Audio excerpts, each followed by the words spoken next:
GTV for unity and development. بالله من الشيطان الرجيم. بسم الله الرحمن الرحيم. الحمد لله الذي خلق الموت والحياة ليبلوكم أيكم أحسن عملا. والحمد لله الذي خصنا بتعليم القرآن العظيم. ونصلي ونسلم على ما تلقى القرآن الكريم من لدن حليم عليم وعلى آله وأصحابه المجودين. أما بعد، abatulaba ku GTV omukutu gwaffe omuganzi ku kasozi akakulu Uganda Muslim Supreme Council TV y'eggwanga mu busiraamu bwa Uganda, abaami n'abakyala, abasiraamu mwenna n'abatali, assalamu alaikum wa rahmatullahi wa barakatuh. Soso okutendereza ow'ekitiibwa Allahu subhanahu wa ta'ala alladhi khassana bita'alimi al-Qur'an al-azim, nannyini kusensula ebigambo bye ebyekitiibwa ebiyitibwa Qur'an, al-mu'jiz byewuunyisa, al-munazzalu ala khatimi al-anbiya, ebyo ebigambo ebyekitiibwa bitwogerako yasalawo byonna abeerenga abigaziyiriza muwenkomerero mu bannabbi. Wal mursalin, wa kitiibwa nnyo oyo eyakomekkereza n'omuwendo gw'ababaka. Al karim, wa kitiibwa ayitibwa Muhammadun sallallahu alaihi wasallama. Tusaba Allah ow'ekitiibwa nyini buyinza eyakola ettendo eryo, Allah atuwangaze nga tuli basiraamu era abeere nga atujjulula nga tuli basiraamu. Abampuliriza, tugenda mu maaso n'omusomo gwaffe dufunul mayiti lmuslimi fil islaami, okuziika omufu omusiraamu mu busiraamu. Abange tuzimba tutya amaziika g'omufu omusiraamu? dufunul mayiti lmuslimi fil islaami buniyat ala thalathati mafasil, okuziika omufu omusiraamu mu busiraamu kizimbirwa ku misingi gy'ensonga gy'amaziika esatu, nga n'omusingi ogusooka twagumaliriza ilanul mayiti, okubika oba okulanga amafa ga munnaffe. Tuli ku nsonga ey'okubiri, ebifo omutegekerwa, amakinu, ebifo ebyo omutegekerwa okuziika omufu mwe tukolera enteekateeka. Biri ebifo bisatu, nga n'ekifo ekisooka almakanu alladhi yuhfaru fil kabri, ekifo mwe tusima kaburi twakimaliriza. Tuli ku kifo ekyokubiri, ekifo alladhi yuaidu, omutegekerwa enteekateeka zonna, oba katugambe katukiyite ekidaala ky'omufu, omutegekerwa emikolo gyonna egikwatagana n'okuziika munnaffe. Era nga mu kidaala ky'omufu omusiraamu twagamba nti kiteekerwateekerwa n'emmeeza 3. Emmeeza esooka makuadahu al-imam sahibu dufun, emmeeza ya imam nanyini maziika, nanyini kukulira maziika. Era ekyo kyetwaliko ne tukimaliriza bulungi.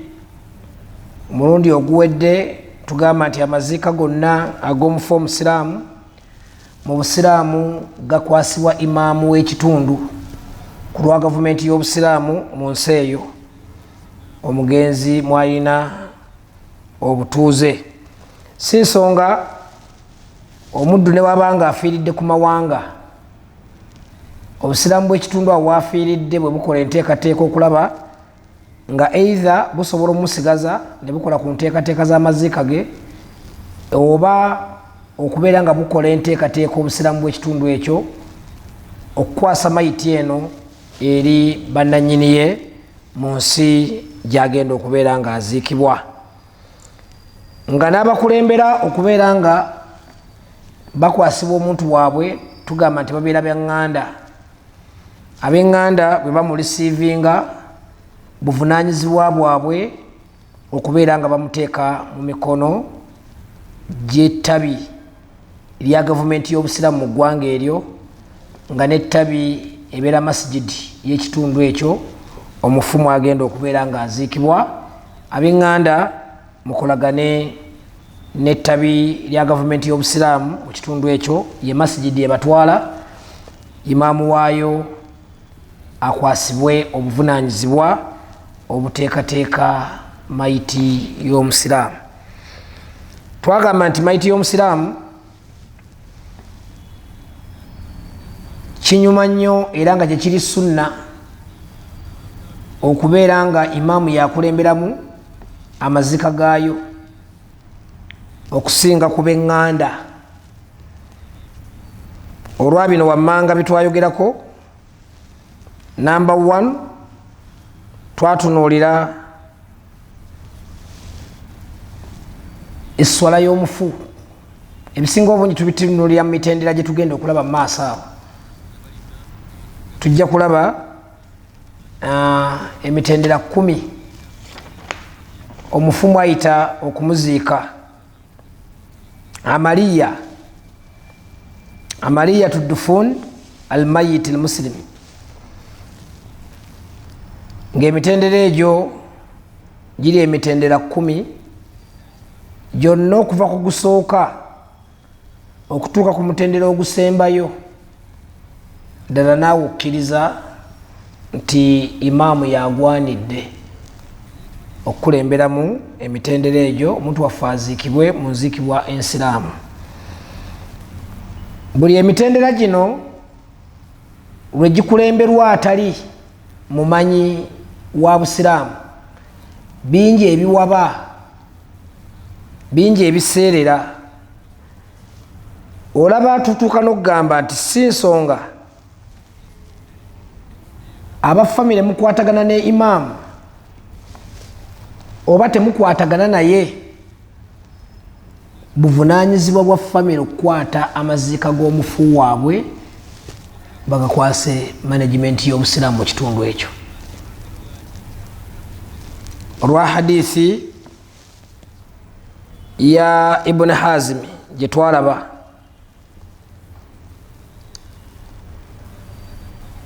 nga Hazim yanyumya, mutabani wa Hazim yanyumya n'agamba nti inni mazima nze la shahidu yauma, mpa obujulizi ku lunaku maata al-Hasan bun Ali,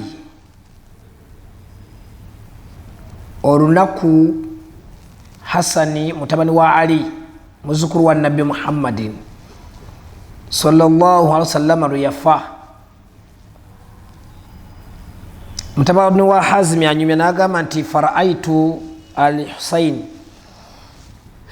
nalaba mutowe Husayn yaqulu nga ategeeza li Saidi bun al-As radiyallahu anhuma, Allah yasima ku bombiriri Husaini ne Saidi bonna bali basahaba ba Nabbi Muhammadin sallallahu alaihi wasallam. Wa yut'anu fi unuqihi, amutegeeza ebigambo bino nga amufumita olugalo wano wansi w'ekkundi ku saidi y'ensigo, ng'amuwerekerezako ebigambo ebigamba nti taqaddam ya Saidi limaiti al-akhi, kulemberamu owange gwe Saidi eri maiti ya muganda wange gikulemberemu ogiteeketeeke okubeera ng'eziikibwa. naye amugamba nti falawula annaha sunnatu nabiyillah, bino mbikugamba Saidi singa tiyali nkola eva ku nabbi Muhammadun sallallahu alaihi wasallam, ankola ki okubeera nga omukulembeze w'ekitundu yali supposed okukulemberamu enteekateeka z'omufu yenna mu kitundu ekyo omuddu we mwakulembera nga ate omuddu omufu mwagenda okuziikibwa, ma kaddamutuka, sandi kukkiriza Saida kuteekateeka muganda wange. Ebyo babitutegeeza ne bagamba nti wakana bainahuma shay'un, wakati waabwe bombiriri waliwo obutakkanya, wakati waabwe bombiriri waliwo obutakkanya. naye Husaini yakkiriza ku lw'obusiraamu n'obumu bwabwo omukulembeze newankubadde tebakkanya akulembere mu bode ya mukulu we. awamu n'ekyo nga Husaini sahaba ate mumanyi ate wankizo wa mu famire ya nabbi, n'afudde muganda we yandibadde asobola okubeera nga akyeteekerateekera. ekyo twakitunuza nnyo mu famire ezirimu bashiyuukhu, famire kebeeremu baddukutuuru, Dr. Semuddu, Semuwemba, Sheikh Abubakar Musoke, Sheikh Kisuure, Sheikh abo nga bafamire emu. Muganda wabwe naafa, imaamu w'ekitundu yavunaanyizibwa okukulemberamu mayiti, ng'abo be baganda be baddukutuuru. Kyekiri sunna, kyekisinga obulungi. Nabwe kityo ensonga ezitwazinnyonnyola olwaleero, nsaba mukkirize tugende ku mmeeza ey'okubiri. Nsaba mukkirize tugende ku mmeeza ey'okubiri. Emmeeza esooka yali ya imaamu ateekateeka era akulira amaziika g'omufu yenna mu kitundu kye, nga mwegateekeddwateekeddwa mu kitundu kye, imaamu yaba akulira. Naam, tugenda ku mmeeza ey'okubiri, makuadatu likadwa'i duyuni lmayiti lmuslim. Emmeeza emala amabanja g'omufu omusiraamu. Tetukola nteekateeka za kuziika munnaffe zonna ezeetaagibwa okukolebwa okuggyako ng'ekiraamo kisomeddwa. Mu kiraamu omwo tusuubiramu okuba nga omugenzi yateekateeka bulungi amabanja ge. Tugenda okusoma ekiraamo, kiraamu nakibalagako, kifaananako bwe kiti. Ekiraamo anaaba akyetaaze ojja kunnoonyaako insha Allah. Kiraamu kino tukifunde siŋŋanibwa ku Mubaraka mu budduuka awo waliwo ofiisi zaffe eza Rawda Muslim Dawa Association, insha Allah Mubaraka Zone Makindye Division ku Barakisaawo. Ewabuuzabuuza Sheikh Idris Kiyimba bakutuusa butuusa bulungi insha Allah ofune ekiraamo kino. N'ekirala nabagamba nti mukkirize tulaameko ffenna, mpitaako tulaameko ffenna. Ku Supreme wano buli wammande mbeerawo ku Masjidi Gaddafi ne tusoma, mujje tusome kabula dhuhuri, olubereberye nga dhuhuri tenayimirirawo, tubeerawo n'omusomo guno. Naye tusuubira omufu okubanga mu kiraamu muno yalambika bulungi ensonga z'amabanja ge. Ziri eno ewasemba amabanja. Ensonga z'amabanja gange nazirambika bulungi mu kitabo kyange ekyeyawulidde. Amabanja gonna tetugateeka muno mu kiraamu. wabeerawo ekitabo ekyeyawulidde nga kino ekiraamo kyekyogera ku kitabo ekyo. Ensonga z'amabanja gange nazirambika bulungi mu kitabo kyange ekyeyawulidde, mukibuuzanga gundi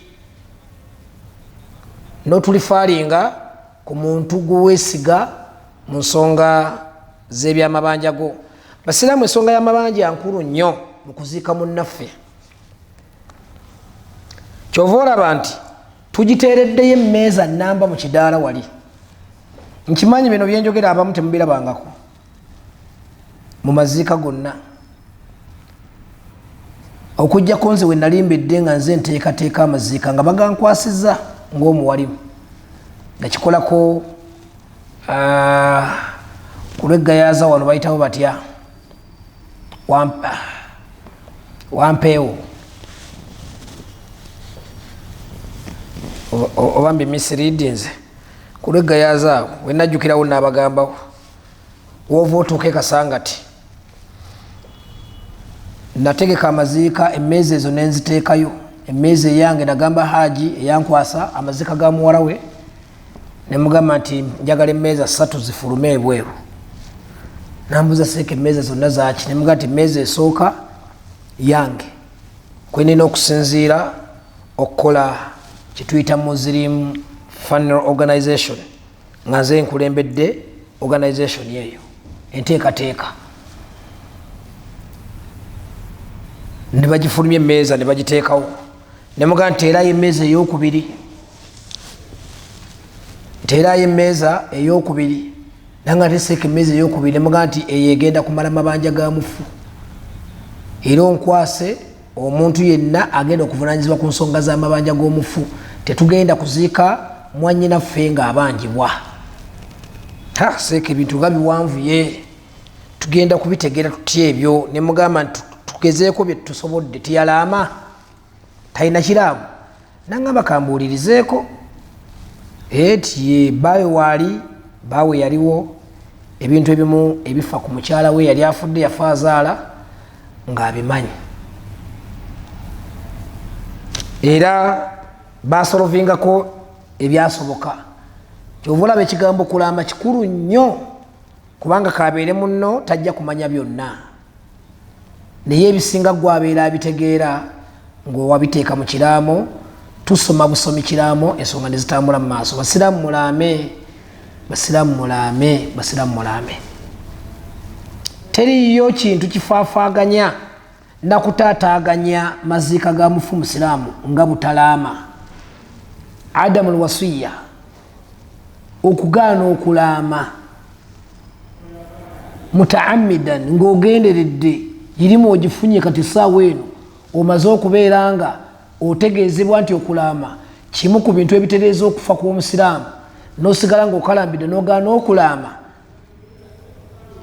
kibalibwa mu byonoono ebinene ebyonoono olugendo lwa nannyini mafaage. Tubitiru rahirahu, kifaafaaganya amafaage, kifaafaaganya olugendo lw'okusinkana Allah. Kiraamu obutalaama, kubanga oba owadde omwaganya gwa buli muntu yenna okukola kyayagala. Mwe mugenderere mayiti yonna etaliiko kiraamu. Buli muntu alagira, buli muntu alagira. Gundi agambye, ono agambye, ne tukubagana empawa, ne tukubagana empawa, ne tuddawo ne tukayagana. Naye omufaaliko ekiraamu tewabaawo nkayagana. Tutambulanga bwe yalaama, bw'abanga yalaama ennaama ensiraamu.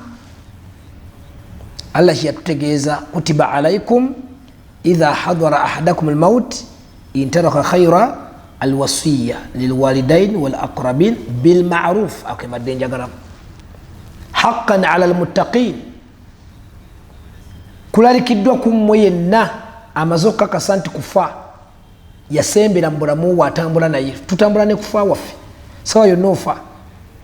Bw'oba olaba nti olina byogenda okuleka ebigenda okukubaganya abantu empawa mu byobugagga, mu bantu bo, obuvunaanyizibwa obwannakyewa, amaziika go alwasiya, Allah akugenda nti kwata ekkalaamu n'ekitabo kino,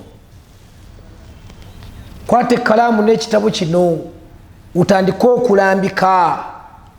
Alwasiya kye bayita okulaama tawdihu linsan kullu ma yataallaqu bihayati, kwe kulambika kw'omuntu yenna ekyo kyonna kikwatagana ku bulamu bwe, fi arba, mu bintu bina, min amwalihi, okulambika mu maali ye, wa min ahlihi, okulambika abantu be, wa min masuliyatihi, okulambika obuvunanyizibwa bwe obwannakyewa byabadde agasana by'obusiraamu n'abasiraamu, wa min dafunihi, n'amaziika ge, byonna n'oteeka muno mu kitabo. N'osiiringa peegi eno esooka, otandika na nooti, teeka big note, ekiraamu kyange kikolerangawo amangu ddala nga naakafa, kisomerwangawo nga Imaamu gundi yakikulembeddemu, bwe mbanga nfudde sikolerwanga enteekateeka yonna ekwatagana okunziika okutuusa nga ekiraamu kyange kisomeddwa. Omaze okutulaga ani akikulembeddemu, imaamu ye mulungi mu kusisa ekiraamo ekyo mu nkola ng'agoberera amateeka g'obusiraamu. Nkabakuutira nnyo ebintu bibiri, mubigumiikirize kuba byabugumiikiriza na kutya Allah. Bw'oba tolina swaburu era nga tolina takwa, tebiteekeka mu nkola,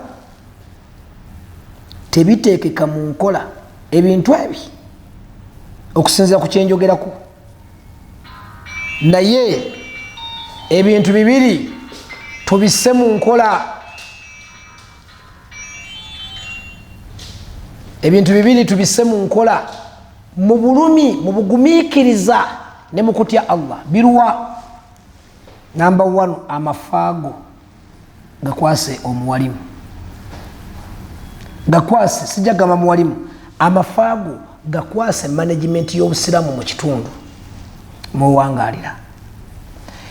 Ekyokubiri kyolina okugumiikiriza ye maali yo, mimma qalla minhu au kathurun, oba ntono etya tonyooma, kyekyo Allah kyeyakugabirira mu nsi, oba nnyingi etya totya, obugagga bwo bwonna bukwate obuteeke mu kasitode y'obusiraamu mu kitundu. Ebyo ebintu bibiri mubijje mu bantu b'eŋŋanda, mujje amaziika gammwe mu b'eŋŋanda, mujje emaali zammwe mu b'eŋŋanda, okubeera nga be babirabirira ebbanga lye bimala nga tebinnagabwa. Kyamukisa mulungi kaseera katono nnyo nabbi yatuwa ennaku 3, ekyo nekiba nga kimaze okusootingibwa. Amaziika n'emaali zammwe mubiteeke mu mikono gy'ekiwalimu, mubiteeke mu mikono gya gavumenti y'obusiraamu mu kitundu, newakubadde kimanyiddwa automatically nti imaamu yabeera akulembera embeera eyo. Ekyo mbagaye nti kyakugumiikiriza, atalina bugumiikiriza tasobola kikola. Ekyokubiri kyamukutya Allah, era Allah wali agambye nti haqqan ala almuttaqin, ekyo kimaze okukakata ku balimu okutya Katonda.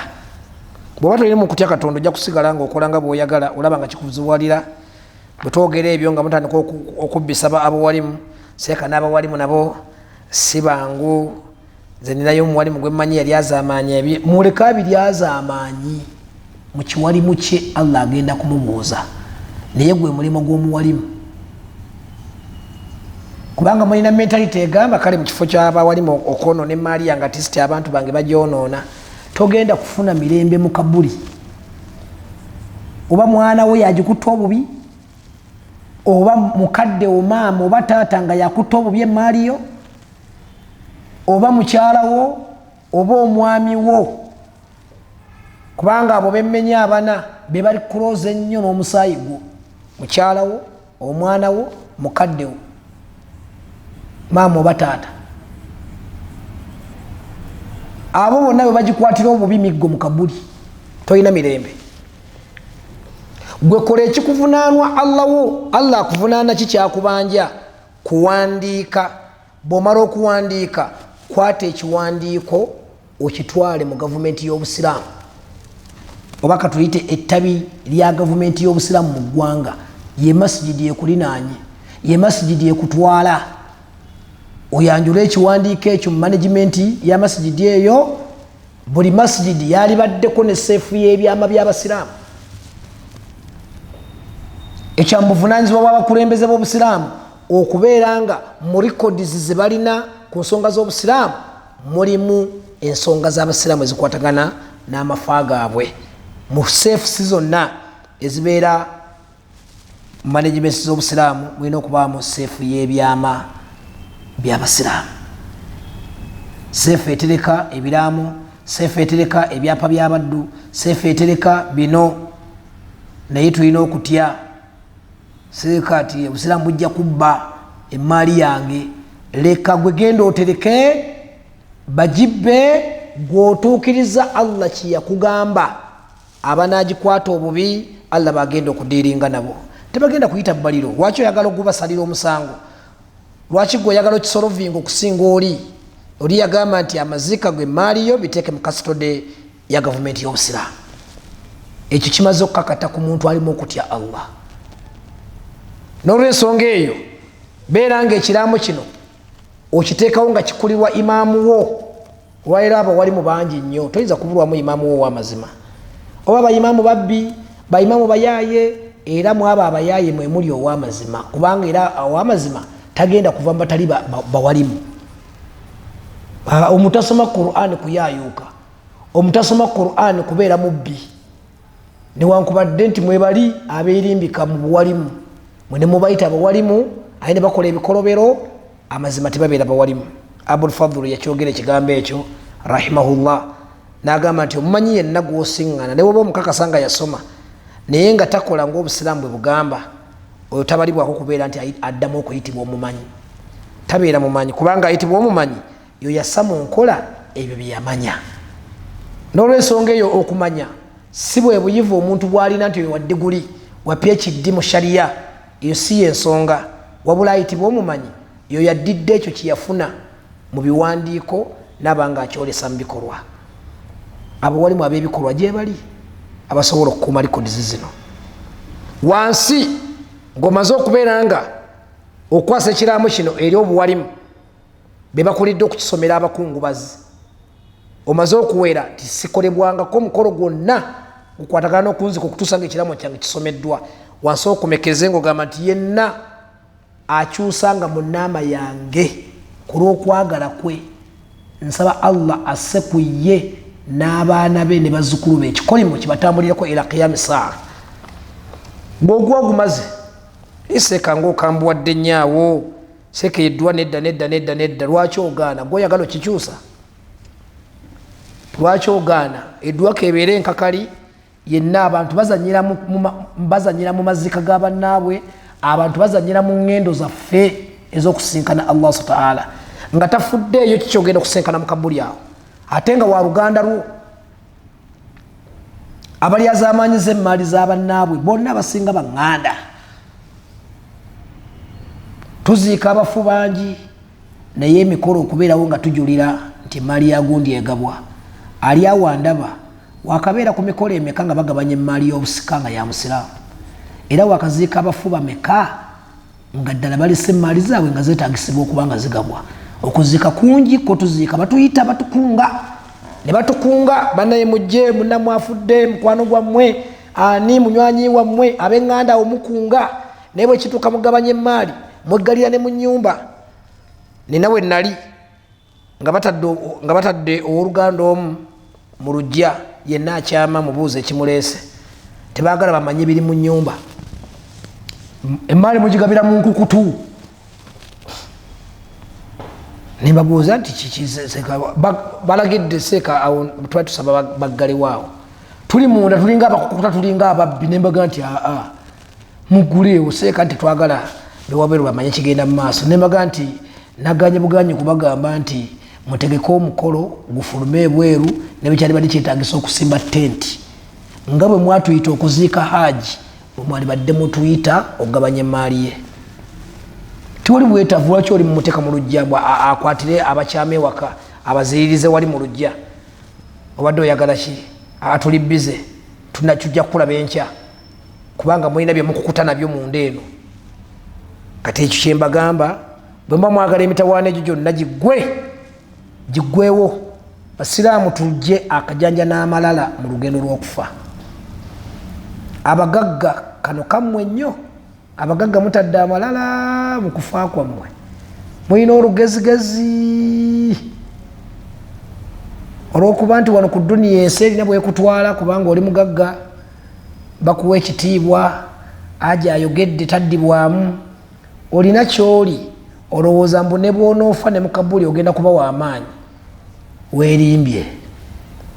Mukabuli tolina kyoli, byemuke talina kyali kati mukabuli. Abamusinga essente bamusookayo, abamusinga buli kimu kyotendereza ne byemuke.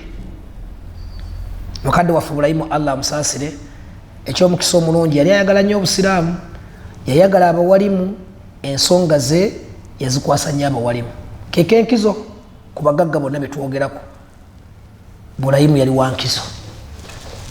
Musajja yaraama ennaama ye mu mbeera gye yaraamamu, ensobi zemutwala ng'ensobi ezisiŋŋanima mu kiraamo, muvunaana bawalimu abaaliwo, temuvunaana Bulayimu. Kubanga yetaba imaamu n'abagamba nti abange tiye mulaba mutya, ne bamugamba nti kiri okke. Akali kyonna gwe kyogamba nti yaraama bubi, mukivunaana abawalimu be, kubanga abo nabo tubalina. Waliwo kituyita iktimaanul haqq inda al ulama, okweka amazima mu bamanyi eri abagagga baabwe, limanafii duniyawiya, ku lw'emigaso gye bafuna egy'edduniya mu mugagga oyo, nga batyo mugamba ekituufu. Abo abawalimu weebali tubamanyi. Awali omugagga ng'ananaagira tasobola mugamba kituufu, abagagga bali mu nsobi ng'abawalimu batunula. Naye nkulayirira, man dakhala ala ganiyi fatawadaa lahu min ajri ginaahu fakad dhahaba thuluthu dinihi, qawlu lmustafa muhammadun sallallahu alaihi wasallam. Kigambo kya nabbi ate min Allah, hadithu lqudus. Nabbi akijja ku Allah, Allah yagamba nti yenna ayingira ew'omugagga neyeetotowaza n'agaana okubuulira omugagga kyateekeddwa okukola mu busiraamu, Allah akendeeza omuntu oyo ate omumanyi, omuwalimu, sheekhe w'omugagga, Allah amukendeeza kimu kyakusatu mu imaani ye. Baseeka abasinga basigaza majubba mu bikomera by'abagagga, majubba ge basigaza, tebasobola kugamba bagagga baabwe bituufu. Naye omugagga mpuliriza ali ku lutimbe lwa GTV, guno omusomo waali gwagadde nnyo, kubanga ndi omu kubetekkiranya mu bugagga bwammwe, oba mutuwa oba temutuwa kiri gye muli, naye ng'amazima tugababuulidde. Abagagga bwe mukyasinza okuteeka amalala mu bintu by'amaziika gammwe, mu kufa kwammwe. Naye ogenda leka kukolerera linnya lya dduniya, koomala okufa ogenze tokyadda. Erinnya ly'edduniya terina kye ligenda kukugasa, kolerera erinnya lya akhira. Olunaku lw'enkomerero lutuuka nga balanga erinnya lyo, bakuyite nti Ibrahim, eddoboozi liraizingibwe yaumul qiyama, tyani gwe bakoowodde, tibulayimu bamukoowodde. Ku lw'embeera Allah amuyise, erinnya lye nga lye lisitufu ku lunaku lw'enkomerero. Wano ku dduniya ogenze tokyadda. Muve mukolerera amannya, temumalangawo ebintu byange, muleka mubaza amateeka. Tujja kubiraba insha Allah nga tutuuse mu mbeera y'ebyemmaali eyo, mu mitendera gy'okuziika omufu omusiraamu. Naye abagagga mujja amalala n'olugezigezi mu kufa kwammwe. Ebimungu tabitegeera, kabuli tebitegeera. Mulowooze nnyo ku kinnya ekyo, mukole bye mbagamba. Bwe mba mulaama temwerabira kulaama maziika gammwe nga mugatadde mu mikono gy'abawalimu, n'emmaali zammwe muziraame nga muziteeka mu kasitode y'obusiraamu mu kitundu bwe muwangaalira.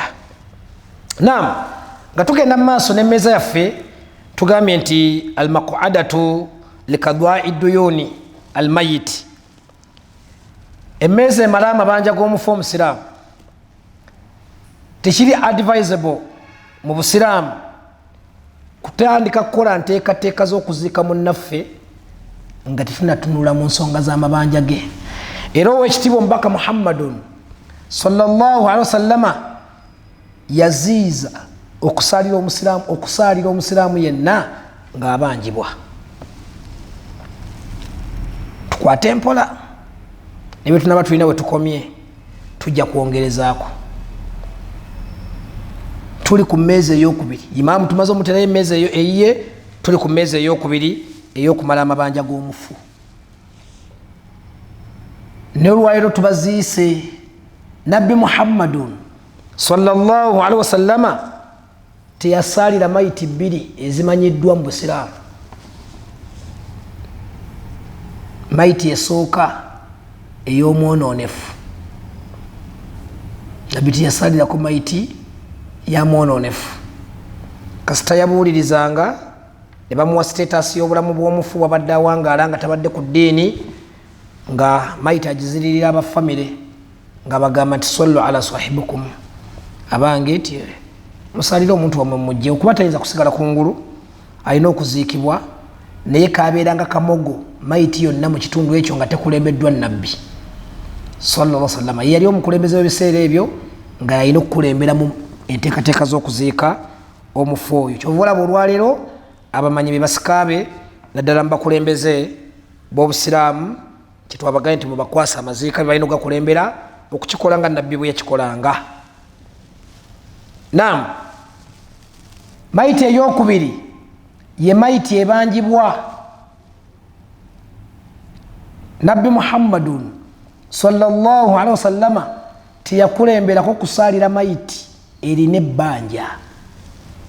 Olwaleero ebyo byonna byonna abawalimu babirondoola, abawalimu babirondoola. Tubeera wali mu tenti, aye nabo tobavunaana abawalimu lwaki tebalina sse ku mayiti eyo. Ab'eŋŋanda be bakola ku muntu waabwe, ffenaffe nga tulinda bye batuyitira mu kunaaza tebasobolawo wesitaza n'okwesitaza. Awo lwe bagamba nti seeka ndowooza ebyokunaaza byo tubikwasa kubanga ebyo byammwe. Bakwasa bino byakunaaza, ne bakwasa ebyokuzinga n'okusaalira okwo nako singa era babeera balina omuwalimu waabwe mu famire, era imaamu aba talina makulu ku mukolo ogwo, abeera waawo ng'atudde. Sebo imaamu nti naffe eno ennyumba yaweerera abaana era erina bashiyuuku abaweeraweerako, tuliramu ne baddukutuuru. Si mu bubi, naye abayivu mwe balina okusinga. Tusaba okkirize leero tukuwambemu. Bakyogeza lugezigezi, kumbe bakuwambira ddala. Bakyogera nga abasaagasaaga naye nga tebakitegeeza. Naffe leero tukuwambyemu. Omwana mu nnyumba yagenda okukulemberamu jeneza y'omuntu waawe, ng'omukulu w'ekika yatowa oda ku imaamu. Imaamu ne bamuwummuza wali tabana makulu. Naye ebyo byonna bwe muba temubitegeera mutuwaawamu paatisi enzibu zokka ze mutuwa ezitaliimu kantu kano, awe muyita abawalimu. Naye awali wano la hawla wala quwata, beeroboza n'okweroboza tulete muwalimu ani, mumanyi n'okulonda abawalimu abayabayaba. Ekyo nakyo nkibamanyiiku abafamire, kubanga eyo firudi ya taqsimu almawarith njirimu nnyo, njiri wakati. Tebaleeta imaamu w'amaanyi, ekisooka imaamu w'amaanyi omusaala gwajja tusaba munene, timwagala muwa ssente. Oyo wabbeeyi, oyo wabbeeyi. Nina we nali baleeta na mwana nga yakamaliriza thanawi, ava yakava ku ssomero muyala, azze mu duniya, bamuwa emitwalo 10 agabanye emaali eri mu bukadde n'obukadde nga n'ebyakola tabitegeera. Bwe balaba nga byakola ebimu tabitegeera, kyebava bafuna imaamu. Omuddu n'amutuukira ow'Oluganda n'amugamba nti imaamu nina akalimu ke njagala okukwasa. N'amugamba nti kalimu ki? N'agamba tulina muganda waffe, bamuyita muganda waabwe naye nga teyali wa Luganda. Tulina muganda waffe ti twagala omuyigirize bye bagabanya emaali y'obusika. Mu bufunze sigamba nti mukimufundize. Imaamu agenda okinoonyereza ku muntu gwe bamugamba nga tebalina bye bamuyita, naye nga baagala imaamu amutendeke. Then bwamala omutendeka ye gwe baba bakozesa wali mwagala okutwala abayabayaba abatali b'amaanyi. Naye mufaaki wallahi Mungu agenda balesa duniya, nanyini abadde ajagala ennyo agipulaningira pulaani ze zisinga nezammwe Allah amugyewo mmwe baani basiraamu tukwatibwe ku nsonyi ate tufumiitirize kibi nnyo omuntu okuba nga talowooza ku lugendo lwakufa kibi nnyo omuntu yenna yerabira okufa kimuleetera okubeera nga akuŋŋaanya amadhambi mangi nisyanul mauti min kathrati dhunubi omuntu bwakuŋŋaanya amadhambi amangi n'abeera nga mwonoonyi nnyo ekigambo kufa akyerabira n'olw'ensonga eyo mbeegayiridde abasiraamu abaami n'abakyala ensonga gye njogerako teriimu malala tebagiteekamu lugezigezi teriimu kwewulira kasaba kussa mu ngoye 3 kasaba kussa mu ngoye tolina kyoli ne bakulesa buli kikyo ekyo kwatibwa ku kutya omutonzi wo kwatibwa ku nsonyi jamu amalala ogambe nti ensonga zange ku kyempulidde nsaba Allah asobozesa mumye kubanga nabagambye nti kyamubugumiikiriza ali kyamukutya Allah okubitambuza nga bwe mbagamba kikolebwa muntu alimu okutya Allah gwakyalimu amalala genda n'amalala go abakusinga amalala bakkirira dde kaganga Allah yabafuna dda olwali bamugamba ki no more chance tewakyali kakisa kakudda kulongoosa byaggwa man mata yenna amala naafa bu'utha Allahu ala mata alayhi Allah agenda muzuukiriza ku ekyo kyeyafiirako tutye ebbanja basiraamu kyensinga okweraliikirira nze ababuulira ebigambo bino tetulina bukakafu nti eswala zaffe zakkirizibwa ku nsala gye tuzisaalamu ebisiibo kusinzira bwe tusiiba okuyisa obulungi abakadde baffe ab'eŋŋanda zaffe mu kuyunga oluganda ab'emiriraano okuyisiŋŋanya obulungi mu societies mwe tuwangaalira byonna Allah byatuwanja mu ibadaati ze zatukakasaako okubeera nga tussa mu nkola tukola gaddibengalye tetukakasa nti oba Allah yakkiriza ni Allah musonyi ate musaasizi tulina obwesige nti yenna abikola nga akomako ekyo kyeyamanya natassaamu malala ebyasoba mu byo Allah asobola omweyimirira ekyo tukkaanya Allah asobola omweyimirira Allah natweyimirira mu swala natweyimirira mu kusiiba naddala mu ibadaati eziri wakati waffe butereevu naye nga la tataallaqu bihaqi adami tezirina kakwate konna na mutonde ebyo byonna byonna nkuwa essuubi ti Allah asobola okweyimirira naye yagaana okweyimirira ebbanja ly'omuddu ku muddu yagaana okweyimirira ebbanja ly'omuddu ku muddu olwaleero kanjogere bwogezi ku mbeera y'amabanja ngenda kujja njogere ku mbeera y'amabanja g'omufu duyunul mayiti amabanja g'omufu bwe gayimiridde olyoka otegeere bulungi nnyo kyenjogerako ne kyenkuteekateeka nakyo nti kigwanidde akaseera kano nga Allah akyatebenkeza entunnunsi mu nyamayo kigwanidde olwojja okukitegeera naye tubadde kukigamba nti nabbi Muhammadun sallallahu alaihi wasallama teyasaalira ku mayiti ebanjibwa era lumu bamuleetera mayiti nebamuga nti ya rasulallah salli alaihi tulese mayiti eno ogikulemberemu taqaddam kulemberamu mayiti y'omuntu waffe fakala nabiyu sallallahu alaihi wasallama nabbi kyava agamba nti hal alaihi dainun siganye kusalira muntu wammwe gwe mumpadde okusalira naye gwe mumpa okusalira aliko ebbanja bagenda okwegeyageyamu nga alina ebbanja lya dirhamu 3 dinar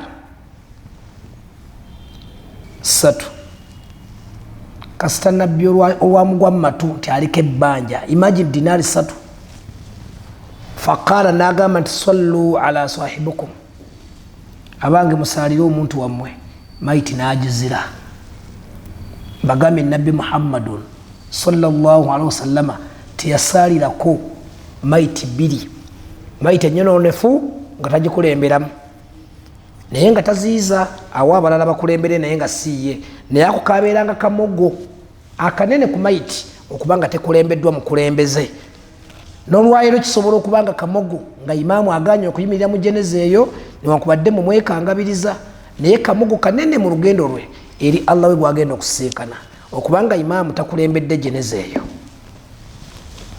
naye nagamba nti abalala musaalire abasalire musaalire imaamu nadda wali katebe bwagaana ogiyimiriramu gikulembera ate tekitegeeza nti adda mabega akulemberwe bwagigaana ogikulemberamu adda buzi wali katebe tasaalira tabeera mubasaalira maiti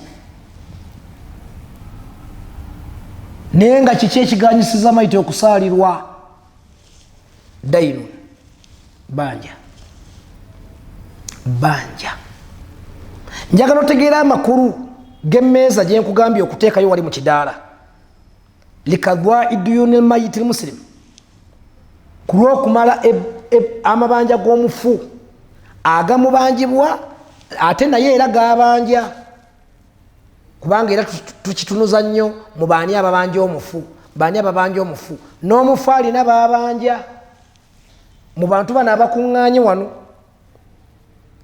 mummwe mubeeramu abalina emaali y'obusika kubanga ono kaafudde emaali y'omugenzi yonna omuddu gy'alina mu mikono gye oba tokyakkirizibwa gigenda mu maaso nagikozesa awo mwewalewo nnyo basiraamu mwewalewo nnyo omuntu ng'afudde ne bagamba nti murushi gy'afudde naye nga gwolina eggaali ye gwolina kyonna kyolina ekikye kalubeere olugoye kalibeere nga tuwamweyeziseeko engatto naddala mu mabanja amawole ebyazike n'ebitereso ebintu ebyo ebyengeri esatu gonna amabanja amawole amabanja ag'ebyazike n'amabanja g'ebitereso ng'omufu yakuteresa naga nti kino kinterekereko ne baga nti kati olwaleero afudde tokkirizibwa kgenda mu maaso nakukikozesa ebyo natugenda kubiraba wano tugenda kusisiitirawokko nnyo ku nsonga y'ebyamabanja oyongere okutegeera obukulu bw'emmeeza ey'okubiri likadwai duyuni lmayiti lmuslim abange kiramulwa kitya singa ntuukibwako okufa kwa munnange nga ndi ku mukolo wakati mu mukolo ne bambikira mukwano gwange nga yampadde suuti gyendi nayo ku mukolo essaawa eyo ne suuti gyenyambadde nga bambikidde nyanyiniyo ng'afudde eba emaze okuba nga ekakatibwa mu ggwanika ly'emaali y'obusika teryakkirizibwa kukozesa maali ya busika kati namulwa ntya tujja kubiraba seka neyazise ku muddo emmotoka ndi Masaka ndi Mulwera ngenda Masaka ntuuse Mulwera ne bankubira akasimu nga nanyina emmotoka ate gyendimu gyengenderamu e Masaka nga Allah amujjuludde ayinza okuba wa accident kisoboka kyonna whatever it is namulwa ntya neyongereyo n'olugendo n'emmotoka eno namulwa ntya tujja kubiraba insha Allah namulwa ntya omuddu ng'afudde nga nina ekikye namuyesezeko wiribaaro esomba amatofaali gange namugambye nti banjazike ku wiribaaro ngenda gikwesanga wiiki namba nanyiniyo n'abalabala mu wiiki nti wiiki onooba omaze tijja kuba mumaze wiiki kuva kati okutuuka ku lunaku bwe ruti eyo yendagaano gye mukoze ne nanyini wiribaaro wakati kati mu nnaku nga nnya omuddu n'afa ng'emirimu gyo teginnaggwayo gye wakolera endagaano n'omufu ku wiribaaro eno kati wiribaaro ebeera maali ya busika namulwa ntya ngende mu maaso n'okukozesa wiribaaro eyo tujja kubiraba insha Allah oba obuntu bunyoomebwa naye bwe bugenda tuwangaaliza mu bbaliro tusaba Allah ekitiibwa atwanguyiza ebbaliro naye kwoyo ategedde kye ŋŋamba ate sinze ŋŋamba Allah na mubaka we ndi mu kutuusa lipooti emmeeza y'amabanja g'omufu nabbi Muhammadun sallallahu alaihi wasallama azze ku bbali agaye nti sallu ala sahibukum musalire omuntu wammwe mumugjewo abasiraamu basoberwa. Fakala rajulu min al answari, omusajja omu okuva mu ba answari bannamadiina kyava atuukirira nabbi sallallahu alaihi wasallam. Qiila kigambibwa nti yali Abu Katada, wallahu alam, kigambibwa nti yali Abu Katada. Kyava ajja n'amugamba nti ya Rasulallah salli alaihi fa alayya dainuhu, nkusaba omusaalire omufu oyo neyimiridde ebbanja lye nze kenyini nze ngendo disasula. Fakala nabbi sallama, kyava agamba nti fa wallahi fa akhadha minhu mithaq, nabbi amukozesa akalagaane amugamba nti kyeweeyamye okitegedde Abu Katada, kusasula bbanja lya mufu abanjibwa dirhamu dinar 3. Namugamba nti ya Rasulallah nzitegedde nze ngenda okusasula ebbanja eryo nefa salli alayhi, salli alayhi, musalire. Nabbi n'alyoka ayimirira mu jeneza n'agisaalira. Bwe yamala okugisaalira n'agamba Abu Katada, nkwegayiridde nkulaamira okutandika nakati tojja mukono ku nsonga y'endagaano gy'okoze ku mufu oyo. Abu Katada n'agenda n'agamba nti ngenda kukikolako. Nabbi yamukeera ku subuhi, yamukeera ku subuhi enkeera olunaku olusooka ng'onaasuze mu ttaka. N'amugamba nti Abu Katada, ensonga y'omufu ogituusizaawa? N'amugamba nti ya Rasulallah ngitandiseeko naye ebulamu katono nja kugenda kugimaliriza. N'amugamba nti yanguwa Abu Katada, yanguwa oluddewo. Kwatamu akagambo yanguwa oluddewo. Nabbi keyayogera nga agamba Abu Katada ayanguwe lwaki? Lwaki aluddewo? Lwaki aluddewo?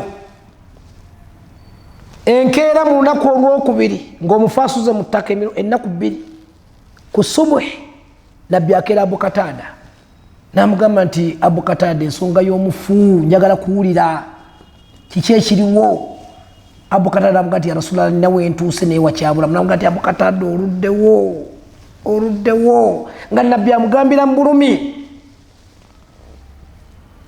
oluddewo. Abu Katada yeeyama okusasula ebbanja ly'omufu.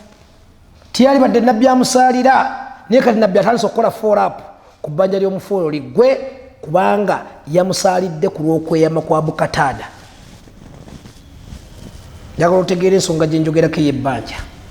Bwe kugamba nti teekayo wali emmeeza emala amabanja g'omufu wammwe, kigulumize. Ku lunaku olwokusatu omufu yakamala mu ttaka ennaku ezi 3. Allah akeera Abu Katada kwa subuhi.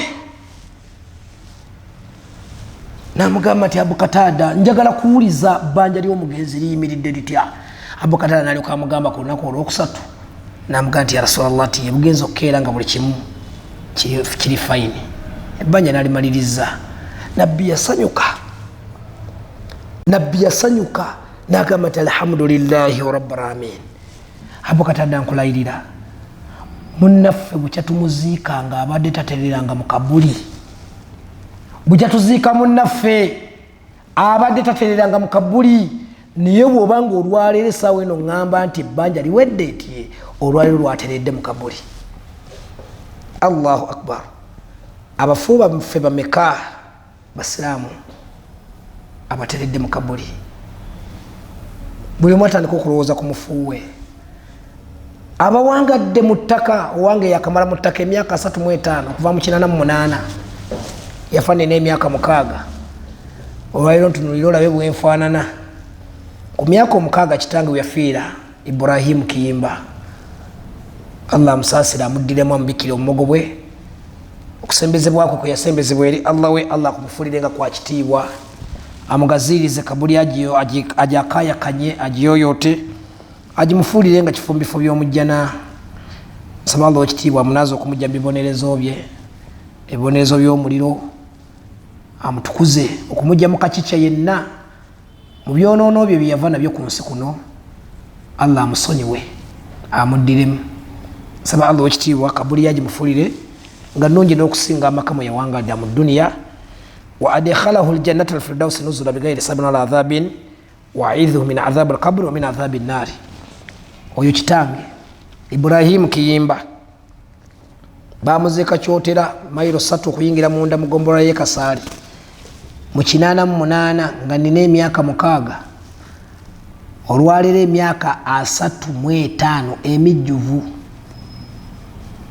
tuli mu 2023, myaka 35. Naye awo waali egyo emyaka gikyali mitono nnyo. Busammambiro bwakakya egyo emyaka 35 bwakakya ku ye olunaku olusooka n'olunaku luyinza okuba terunawera ku bbanga lyagenda okumalawo mu kabuli, kubanga agenda okusembayo okuwangaala ekitone ennyo mu kabuli mu bitonde bya Allah. Olunaku wagenda okufuuwa eŋŋombe, ebiramu byonna bife, eŋŋombe y'okuzikiriza buli kiramu kyonna ekiri ku nsi. Okuddamu okufuuwa eŋŋombe y'okuzuukira wagenda kuyita emyaka 4,000. Wagenda kuyita emyaka 4,000. Allahu akbar, emyaka 4,000. Abo be bagenda okumalayo akaseera akatono ennyo mu kufa kwabwe nga bali mu kabuli zaabwe. Lyebbanga ettono ennyo omuntu lyagenda okuwangala mu kabuli be balisembayo ng'enkomerere n'atera okutuuka. Allah alagire bafuuwe eŋŋombe y'okuzikiriza buli kiramu ekireberawo ekiseera ekyo ng'enkomerere etuuse, kubanga kiri kituukire kullu nafsin dhaikatul mauti wa innama tuwaffawna ujurakum yawma alqiyama. Naye faman zuhziha ani nnaari wa udkhila aljanna faqad faza wa mal hayatu dunya illa mata'ul ghurur. Wallahi tebuli obulamu bw'ensi eno okujja ku bulamu bwakiyita mu lujja. Abo basembayo bwe babeera nga ba myaka 10,000. Mukadde wange gwe njogeddeko ku myaka 35 bwe kugamba nti bwakakya buki mu kabuli towakana. Ate olwonze naawe tugenda kumalawo budde ki? N'olw'ensonga eyo tutegeere ensonga y'amabanja g'abafu baffe. Ddakokko ku kitundu mukadde we yawangaaliranga kabeere mukwano gwe kimukolere ku lw'omukwano gwe mwalina. Oyiteko mu bakyalibe be yawangalanga nabo ani abanja Soweedi. Yitako mu bantu ba mukadde wo ogati bannaye ani abanja mukadde wange bane temukwatibwa nsonyi. Buli omu ambuulire kyali abanja taata, kyali abanja maama, kyali abanja mwanyinaze, kyali abanja mukazi wange, kyali abanja mutabani wange, muwala wange, omuntu wo yenna. Omuddu yakikolako nga tumaliriza e Masaka omusomo guno nagutwalako Samuel ye Rwannume eyo ng'oweetera Lukaya n'oyingira mu nda ye Rwannume Kalungu East. Naye omuddu yamalayo weeks 2 mu kyalo n'agasigenda kudda ku kibuga okujjako nga nira kyenkoledde ku kitange, naye nga kitaawe amaze ebbanga mu kabuli. Naye yakuŋŋaanya endebe z'emmwanyi nga mabanja, taata yaleka agalidde ag'emmwanyi, obuwunga ku maduuka, amafuta ku maduuka, sabbuuni, sukaali, munnyo, majaani, obuntuntu obwo bwe tujja ku maduuka. Genda mama Nuru akwenja kumulaba, genda mama Nuru abagire bwati banne mugabe mama Nuru nja kumulaba, mugire bwe muti nja kumulaba. Obuntuntu obwo bugenda okubeera nga butuleetera ettaabu. Tuli ku mmeeza twakagitandikako butandisi ekwatagana n'amabanja. Baddu Allah ta'ala nambira omwoyo gwange n'ejammwe temubuusa maaso. Nsaba Allah ow'ekitiibwa abawe okubitegeera bye mbagamba. Tuli ku mmeeza ey'okubiri likadwa'i duyuni lmayiti almuslim, emmeeza emala amabanja g'omufu. Nsaba Allah ow'ekitiibwa atugase n'ebyo twebuulidde nabyo, atuwemu ekyokuyiga nga kya muwendo. Nsaba Allah ow'ekitiibwa nyine buyinza atuwangaaze nga tuli bakkiriza. Nsaba Allah ow'ekitiibwa nyine buyinza atusonyiwe, kubanga mu byenjogedde ensobi nnyingi ze twakulembeza mu bbanga eriyise, naye byonna nsaba Allah ow'ekitiibwa bitusonyiwe. Gwe tusaba huwa al-Ghafurur Rahim, musonyi ate musaasizi. Nsaba Allah atulangirire mu lubu lw'ab'emikwano gye egy'owaggulu, atuwe ebitiibwa byaffe ku duniya era atuttire mu bitiibwa. Allah tuyimire ebibuuzo by'omu kabuli. Allahumma inna nas'aluka kullu khayrin sadaka nabiyuka Muhammadin sallallahu alaihi wasallam ibaduka as-salihin wa nasta'idhuka min kulli shay'in nasta'adha nabiyuka Muhammadin sallallahu alaihi wasallam ibaduka as-salihin. Rabbana atina fid dunya hasana وفي الآخرة حسنة وقنا عذاب النار وصلى اللهم على سيدنا محمد وعلى آله وأصحابه وسلم تسليما كثيرا والحمد لله رب العالمين سبحان ربك رب العزة عما يصفون والسلام على المرسلين والحمد لله رب العالمين وهذا السلام عليكم ورحمة الله وبركاته. GTV for unity and development.